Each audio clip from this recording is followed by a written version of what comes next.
Some states have shorter time frames that a victim has to report the crime within for the prosecutor to take action. For example, in South Carolina, marital rape has to be reported within 30 days, but there's no statute of limitations like that where the perpetrator is not the spouse. Some states also have lighter sentences or consider the fact that the perpetrator is a spouse to be a mitigating circumstance in sentencing.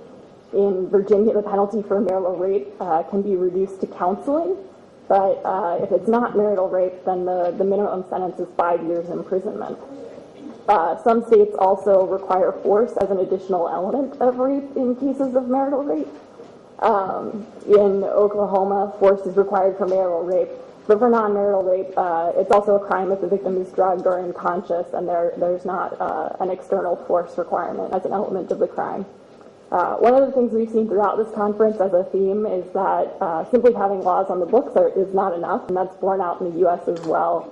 Even in states where marital rape is treated exactly like rape where the perpetrator is not the spouse, prosecutions are very rare. Only 1 in 5 American women raped by an intimate partner report the crime.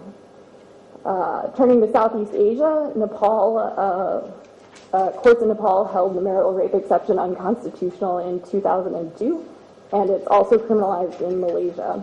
It is not criminalized, however, in Bangladesh, Cambodia, Indonesia, Laos, or Myanmar.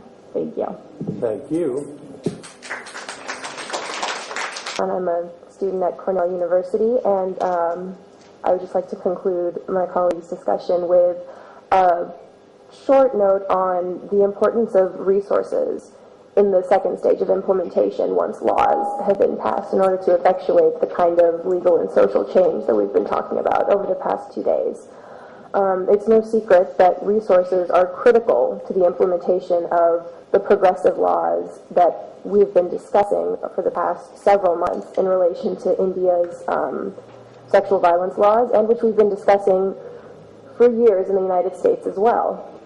The United Nations Handbook on Violence Against Women, in Section 3.2, lays out a series of steps that can be used to implement progressive legislation in a meaningful way on the ground level. Within that, one of the most important provisions is that of budgetary allocation. The 3 obligations to which the United Nations holds various states in terms of implementing their legislation effectively is their obligation to provide an adequate budget for implementation, first and foremost, as well as their obligation to allocate funding for specific activities in order to ensure that the funding does not go wasted or is not used in an inefficient manner.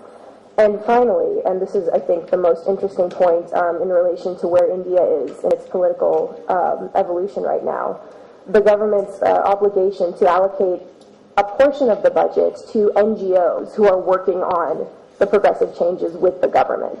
Because obviously the state can only go so far, and when you have the rich non-governmental organization culture that I've observed in India and that we're fortunate enough to have in the United States, it's a vital resource, and collaboration between those 2 parties is invaluable in these sorts of situations.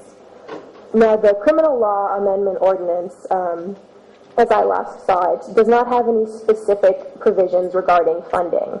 However, in the wake of the Dalit gang rape, a 1,000 crore rupee fund was created in order to address problems of sexual violence in India.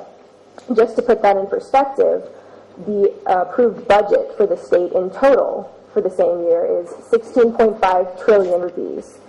So the 1,000 crore that's been allocated to address these sexual violence issues amounts to about 0.06% of the overall budget.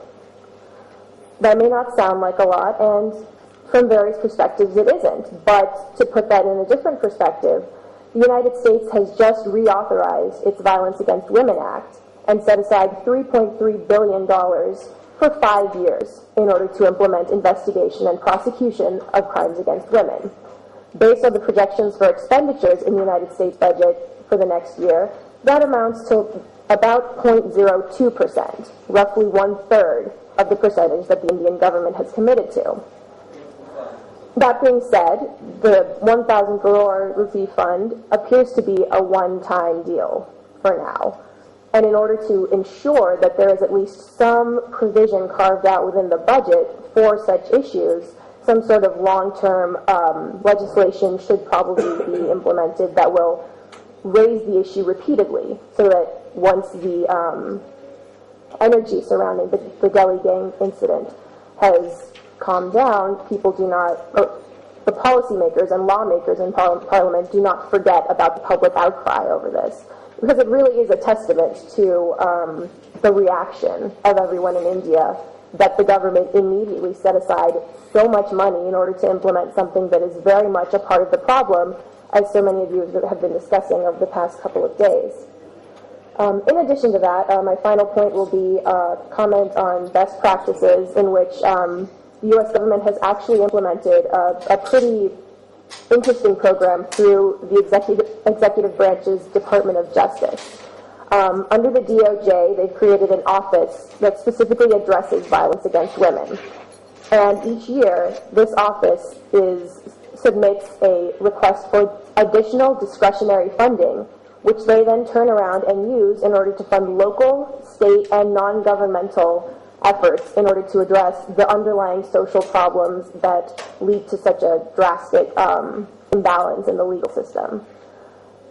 Similar collaboration between the central government in India and the various states would probably not